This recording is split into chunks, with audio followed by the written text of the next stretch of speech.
Court ने bulldozer justice को लेकर महत्वपूर्ण फैसला सुनाया है। सुप्रीम कोर्ट ने इस तरह से बुलडोजर के जरिए घर को ढहाए जाने को लेकर कड़ी प्रतिक्रिया व्यक्त की। इसके साथ ही शीर्ष अदालत ने संपत्तियों को ध्वस्त करने के संबंध में बुधवार को देश भर के लिए दिशा निर्देश जारी किए। सुप्रीम कोर्ट ने साफ कहा कि कार्यपालक अधिकारी जज नहीं हो सकते, वे आरोपी को दोषी करार नहीं दे सकते और उसका घर नहीं गिरा सकते।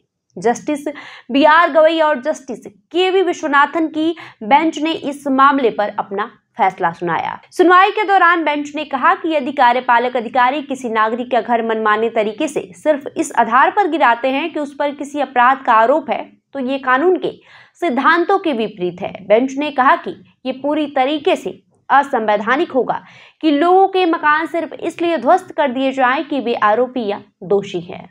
कारण बताओ नोटिस जारी किए बिना ढहाने की कोई भी कार्रवाई नहीं की जाएगी और ये कदम या तो स्थानीय नगरपालिका के नियमों के अनुसार निर्धारित समय पर उठाए जाएंगे या फिर नोटिस जारी करने के 15 दिन के भीतर उठाए जाएंगे। सुप्रीम कोर्ट ने साफ किया है कि पब्लिक प्लेस के संबंध में अदालत के निर्देश लागू नहीं होंगे। बेंच ने स्पष्ट किया कि उसके निर्देश उन मामलों में लागू नहीं होंगे जहां सड़क, गली, फुटपाथ, रेलवे लाइन या किसी नदी या जल निकाय जैसे सार्वजनिक स्थान पर कोई अनाधिकृत संरचना है। इसके साथ ही कोर्ट का आदेश उन मामलों में भी लागू नहीं होंगे जहां किसी अन्य कोर्ट ने ध्वस्तीकरण का आदेश दिया है।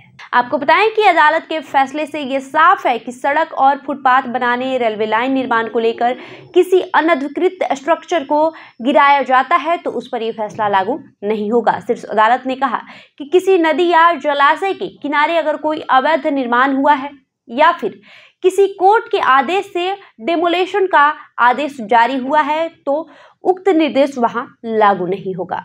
वहीं इससे पहले शीर्ष अदालत ने कहा है कि राज्यों के अधिकारियों की ओर से शक्तियों के मनमाने प्रयोग के संबंध में नागरिकों के मन में व्याप्त आशंकाओं को दूर करने के लिए हम संविधान के अनुच्छेद 142 के तहत अपनी शक्तियों का प्रयोग करते हुए कुछ निर्देश जारी करना आवश्यक समझते हैं। अनुच्छेद 142 सर्वोच्च न्यायालय को उसके समक्ष लंबित किसी भी मामले में पूर्ण न्याय करने के लिए आवश्यक कोई भी डिक्री या आदेश पारित करने का अधिकार देता है।